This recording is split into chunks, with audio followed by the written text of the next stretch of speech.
सुबह का अखबार खोलते ही सरला की खुशी का ठिकाना न था। सोनिया की तस्वीर मुख्य पृष्ठ पर छपी थी। उसे काशी विश्वविद्यालय की ओर से रिसर्च हेतु जर्मनी भेजा जा रहा, साथ ही वही नौकरी भी मिली है। उसकी सफलता की खबर पढ़कर सरला की आंखें छलक पड़ी। इसी बेटी के लिए उसने क्या कुछ नहीं सुना था। न जाने किसका खून है। सारे दिन लौंडे की तरह पतंग उड़ाती फिरती है। लड़कियों वाले कोई लक्षण ही नहीं है। अभी आसमान में उड़ रही है। जिस दिन कटेगी गिरेगी, मुंह दिखाने लायक न रहेगी। सास की इन चुपती बातों से आहत सरला ने उस पर हाथ उठाया था और गृह कलह से तंग आकर माँ के पास छोड़ आई थी। बढ़ते बच्चे को नानी कब तक बंद रखती।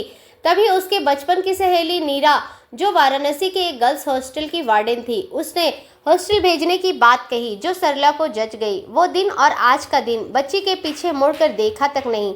अब इतनी बड़ी उपलब्धि हासिल करने वाली बेटी पर गर्व हो रहा था। इस बात की सूचना जब उसने सास को दिया तो उसका चेहरा सफ़ेद पड़ गया था। उसे क्यों कर लगाव होता। वह उससे पहले पति की बेटी जो थी, वह शादी के पहले महीने की गर्भ में रह गई थी। किसी तरह शादी के 5 महीने निकाले। रोज की लड़ाई व शारीरिक यातनाओं से परेशान होकर आखिरकार सरला ने तलाक ले लिया। पर बच्ची पेट में थी तो उसे जन्म देना ही था। समय पूरा होते ही नन्ही बच्ची दुनिया में आ गई। नख शीश से एकदम अलग थी। न तो वह माँ की परछाई थी और न ही अपने पिता की। किसी को इस बच्ची से कोई लेना देना न था। राघव सरला से प्यार करता था और उसे बच्ची के साथ स्वीकार भी किया, मगर अपनी माँ के साथ रहने के कारण वह भी कुछ न कर सका। ऐसे में नानी ने ही पाल पोस कर बड़ा किया। वही लाड दिखाती, मगर अन्य बच्चों की तरह सोनिया भी माँ के आंचल के लिए तरसती रहती।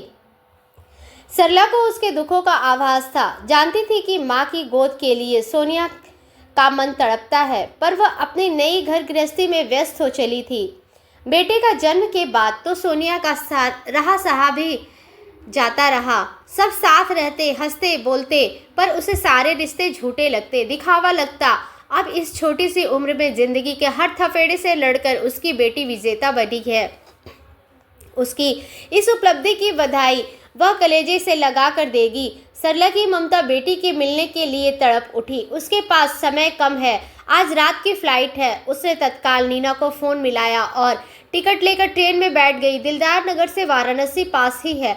नीना के साथ पिछली बातें याद करने लगी। तुम्हें याद है ना नीना, जब सास की बात तड़प कर मैंने सोनिया के मुंह पर तमाचा जड़ा था और खुद ही रोने लगी थी, मगर सोनिया के आंख एक आंसू की एक बूंद न थी। जाने कैसे पत्थर हो गई थी। हाँ सरला, खूब याद है।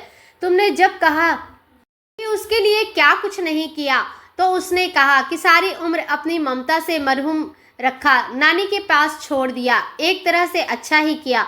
उसने पति व बेटे के आगे मुझे पराया ही पाई, जो तभी तो तुम ऐसा कर पाई। हाँ, और इस बात का मेरे पास कोई जवाब न था। यह सब एक दिन की बात नहीं थी। ससुराल में सोनिया की हरकतों पर नज़र रखी जाती थी, जैसे वह अपने नहीं बल्कि पराये घर में पल रही हो। वह एक गलत विवाह की पैदाइश थी, जो इससे उसकी क्या गलती थी। उस रोज़ पतंग उड़ाने के कारण हुए हंगामे को तुमने न संभाला होता तो आज यह शुभ दिन कैसे आता। उस रोज़ नीना ने ही दोनों को अच्छी तरह समझा बुझाकर शांत किया। उसने ही सोनिया का दाखिला वाराणसी के एक बोर्डिंग में करा दिया। नानी ने इतना बैंक बैलेंस तो छोड़ा ही था, जो उसके निर्बाध शिक्षा के लिए काफ़ी था। वह तो अब स्वयं ही अपनी योग्यता के बल पर विदेश जा रही है। आज उसके बेटी के लिए उसका रोम रोम हर्षित था। बातों बातों में स्टेशन आ गया। रिक्शा कर हॉस्टल पहुंची तो जैसे उसका इंतज़ार हो रहा था। बेटी की मासूम आंखों में अपनी झलक पाकर पिघल गई। मैं बहुत कमज़ोर थी बेटी, इसलिए दूसरों की शर्तों पर जीती चली गई। समझौते कर लिए, मुझे माफ़ कर दे मेरी बच्ची। कोई बात नहीं माँ, तुम अकेली न छोड़ती तो किताबों से दोस्ती कैसे करती। अकेलेपन से एहसास ने मुझे इन किताबों में डुबो दिया और देखो ना, आज इनके बदौलत ही मुझे तुम वापस मिल गई। सोनिया बाहें फैला राह देख रही थी। मेरे बच्चे, मुझे तुम पर गर्व है, सीने से लगाकर इतना ही कहा, पर बरसों के जज्ब आंसू दोनों को भिगो गए। असली राहत तो अपनों से मिलकर ही महसूस होता है, और माँ बेटी के रिश्ते से बढ़कर तो कुछ भी नहीं। एक खूबसूरत रिश्ता जो मलिन हो चला था, वह नफरत की आग बुझते ही चमक उठा। आपसी भाव बदल गए, जिन्हें जो लोगों ने उसे झूठा दिखाता था वह सच्चा स्नेह नजर आने लगा। अतीत का दर्द कम हुआ और राहत पाकर आसमान निहारने लगी। आज फिर आसमान रंग बिरंगे पतंगों से आच्छादित था। कुछ हवा में तैर रहे थे तो कुछ आसमान की ऊंचाइयों को छू रहे थे। तभी एक पतंग कटकर जमीन पर आ गिरा, जिसे देखकर उसका मन भर आया। न जाने ऐसे कितने बच्चे हैं जो माँ बाप के क्षणिक आनंद की प्राप्ति का परिणाम होते हैं, जिन्हें परिवार का सुख नसीब नहीं होता। कभी माँ बाप के नाजायज संबंधों तो कभी से टकराकर के कारण हुए तलाक की सजा भुगतते हैं। उसके मन ही मन ईश्वर को धन्यवाद दिया। उन्होंने उस रोज नीना को भेजा और उसकी ही माध्यम से सोनिया को इस नई राह दिखाई। ऐसा न हुआ होता तो शायद वह भी टूट कर बिखर गई होती। ओह, बातों ही समय में का पता ही न लगा। रात के 10 बज गए थे तो नीना और सरला सोनिया को छोड़ने लाल बहादुर शास्त्री एयरपोर्ट आ गई। सोनिया चेक इन के लिए अंदर चली गई। कुछ ही देर में वह पतंग के समान अपने आसमान को छूने हेतु हर पीड़ा से स्वतंत्र होकर उड़ जाएगी। दूसरी कहानी भी ऐसी ही प्रेरणादायक है। राज्य सेवा आयोग ने मुझे तहसीलदार के पद के लिए चुन लिया था। नियुक्ति से पहले सभी सेलेक्टेड कैंडिडेट्स का मेडिकल होता है, तो मेरे भी मेडिकल डेट भी आ गई थी। अच्छा ही है, सरकार के पैसे पर हर एक बार पूरी बॉडी का चेकअप हो जाता है। हींग लगे न फिटकरी और चोखा ही चोखा रंग। मैं और ससुर जी दोनों बच्चों सहित मेडिकल के लिए सरकार द्वारा चिन्हित अस्पताल में पहुंच गए थे। यह शहर का सबसे बड़ा सरकारी अस्पताल था। सरकारी अस्पतालों में चाहे सुविधा अच्छी ना हो, लेकिन डॉक्टर सब एक से बढ़कर एक वेल क्वालिफाइड होते हैं। वैसे भी मलाई सरकारी नौकरियों तक पहुंचती है। बाकी छाछ इधर उधर। मेरी बेटी 3 वर्ष की थी और छोटा बेटा मुश्किल से 1 साल का। हमारे मेडिकल बोर्ड में कोई 10 लड़कियां थी और हम सभी को अलग अलग प्रकार मेडिकल टेस्ट के लिए अलग अलग जगहों पर भेजा जा रहा था। सभी अपने नंबर का इंतजार कर रहे थे। ससुर जी दोनों बच्चों को अच्छे से संभाल रहे थे। मैं भी बीच बीच में जाकर बच्चों को देख लेती थी। हम सब लड़कियां आपस में बातें कर रही थी, एक दूसरे का मन और कहाँ से आई है, कौन सी सर्विस आवंटित हुई है आदि सवाल पूछे जा रहे थे। तभी एक लड़की ने कहा, स्नेहा जी, बच्चे नाना से बहुत घुले मिले हुए हैं। आपसे पापा बच्चों को कितने अच्छे से रख रहे हैं। अपनी तैयारी मायके में ही रहकर की होगी। मेरे कुछ बोलने से पहले ही एक दूसरी लड़की तपाक से बोल पड़ी, यह भी कोई पूछने की बात है, ससुराल में रहकर पढ़ाई होती है क्या? भला मैं अक्सर ही यह सवाल सुनती रहती हूँ। यह प्रश्न किसी न किसी रूप में मेरे सामने आता ही रहता है। इस प्रश्न को सुनकर मुझे अपनी किस्मत पर नाज हो उठता है।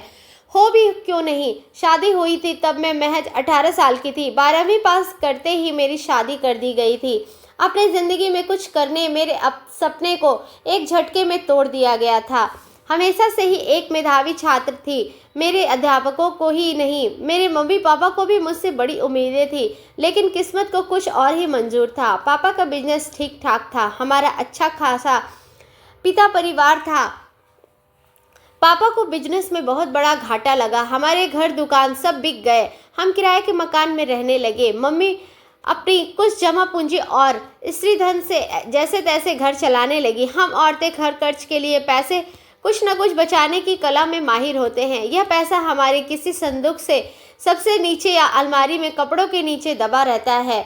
विमुद्रीकरण के दौरान में यह वेद पूरे तरीके से खुल ही गया था, लेकिन यह बचत मुश्किल समय में कैसे आड़े आती है, यह मैंने अपने उस अल्हड़पन में भी समझ लिया था। पापा दिन रात चिंता में घुले जा रहे थे। दोनों बच्चों की पढ़ाई लिखाई, शादी ब्याह सब कैसे होगा। मम्मी पापा को खूब ढाढ़स बंधाती, लेकिन पापा एक सदमा बर्दाश्त नहीं कर पाए और उसकी मृत्यु हो गई। मम्मी अपनी बची खुची पूंजी जब हम दोनों भाई बहन को लेकर अपने मायके आ गई थी। पापा के परिवार ने तो पहले ही हमसे सारे रिश्ते नाते तोड़ लिए थे। वहाँ रहते हुए मैं कॉलेज में एडमिशन लेती उससे पहले ही मेरी एक रिश्ता आ गया। मेरे पति तपेश भी 2 भाई बहन थे। कुछ वर्ष पहले ही तपेश की मम्मी का देहांत हो गया था। तपेश की पापा की सरकारी नौकरी थी, खुद का घर था। तपेश की बड़ी बहन की शादी हो गई थी। तपेश सभी कॉलेज में ही थे, लेकिन घर के किसी औरत का होना जरूरी है, यह सोचकर तपेश के पापा और बहन उसकी शादी करवाना चाहते थे। दीदी अच्छा रिश्ता है, कोई मांग भी नहीं है। लड़की के लिए लड़का ढूंढने में लोगों की पैरों की जूतियां घिस जाती है। मेरी मानो तो हमें चूकना नहीं चाहिए। छोटे मामा जी ने कहा, वैसे भी हम 3 लोग मामा पर बोझ बन गए हैं। यह बात अलग है कि मैं और मम्मी दोनों ही मामी को पत्ता तक नहीं हिलाने देते। मम्मी ने मेरी और बड़ी निरी आंखों से देखा। मुझसे अपनी मम्मी की लाचारी देखते जितनी तो समझ ही थी, मैंने अपना सिर झुका लिया था। मामा जी मेरे छोटे भाई को किसी दुकान पर काम पर लगाने का प्लान कर रहे थे। मैंने सोचा कि शायद मेरे इस बलिदान से उसे स्नातक तो पढ़ने का मौका मिल जाए। तपेश से मेरी शादी हो गई और मैं अपने ससुराल में आ गई। शादी के बाद कोई 1 महीने तक तपेश की बड़ी दीदी मीनाक्षी हमारे साथ रही। उसके बाद यह कहकर वह अपने ससुराल लौट गई कि स्नेहा, यह घर की तुम्हारी जिम्मेदारी है। अब मैं सास के ससुराल में अकेले ही रह गई थी। शादी से पहले एक बार मम्मी ने थोड़ी चिंता जताई थी कि बेटा, बिना सास के ससुराल में निभाना बड़ा मुश्किल हो जाता है। खुद की सास ना हो तो 50 सासें बन जाती है। तू कहे तो मैं मामा जी को मना कर देती हूँ। अब ओखल में सिर दे दिया है तो मुसलों से क्या डरना। यह सोचकर मैंने मम्मी को कहा कि मम्मी, जो होगा देखा जाएगा। अब तो शादी को थोड़े ही दिन बचे हैं। मेरी किस्मत में जो होगा वह मुझे भुगतना ही होगा। जब तक मीनाक्षी दीदी थी मैं निश्चिंत थी। दीदी जो कहती थी वह हर काम कर देती थी। दीदी मुझे धीरे धीरे घर गृहस्थी की बातें सिखा रही थी।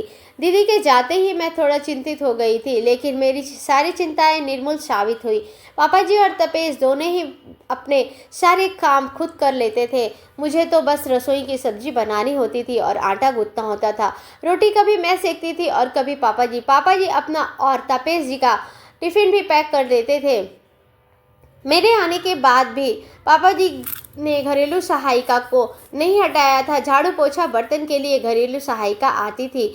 मैं डस्टिंग के आदि कर लेती थी। जिंदगी मज़े से चल रही थी। मुझे अपना सास बिना ससुराल बड़ा रास आ रहा था। एक दिन छुट्टी वाले दिन पापा जी अपने ऑफिस का कुछ हिसाब किताब लेकर बैठ गए थे। बहुत देर हो गई थी लेकिन उनका हिसाब नहीं मिल रहा था। 3 बार उन्होंने अपनी चाय गर्म करवा ली थी। मैं और तपेश नाश्ते के लिए उनका इंतज़ार कर रहे थे। मैंने पापा जी से कहा कि पापा जी लाओ, मैं आपकी कुछ मदद कर दूं। पापा जी ने तुमसे नहीं हो पाएगा ठाकुर वाले अंदाज में मुझे पकड़ा दिया। 10 मिनट में मैंने पापा जी की समस्या सुलझा दी। अब मैं साइंस मैथ्स की विद्यार्थी रही थी। वाह स्नेहा बेटा, तुम तो बहुत होशियार हो। फिर पढ़ाई बीच में क्यों छोड़ दी? पापा जी ने कहा, वो पापा जी शादी हो गई इसलिए छोड़नी पड़ी। मैंने दबी जुबान से कहा, फिर पढ़ना चाहोगी?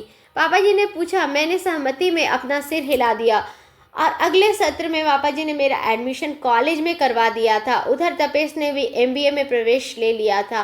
पापा जी और तपेश ने मुझे पूरा सहयोग दिया। अक्सर पापा जी मुझे एग्ज़ाम दिलवाने जाते थे।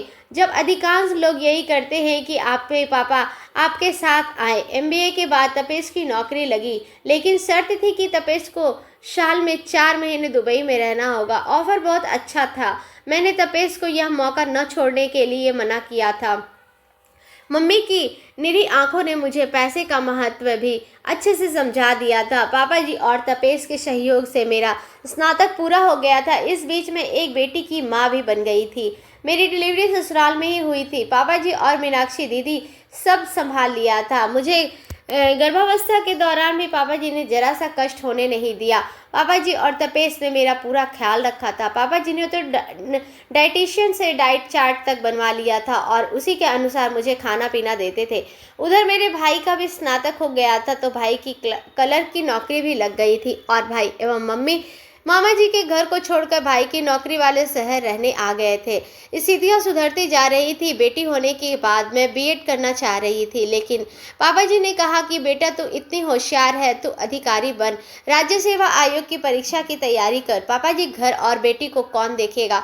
मैंने कहा तुझे अपने पापा जी पर भरोसा नहीं है, वैसे भी इस साल रिटायर्ड होने ही वाला हूँ। पापा जी ने कहा। मैंने पापा जी की बात मान ली और तैयारी शुरू कर दी।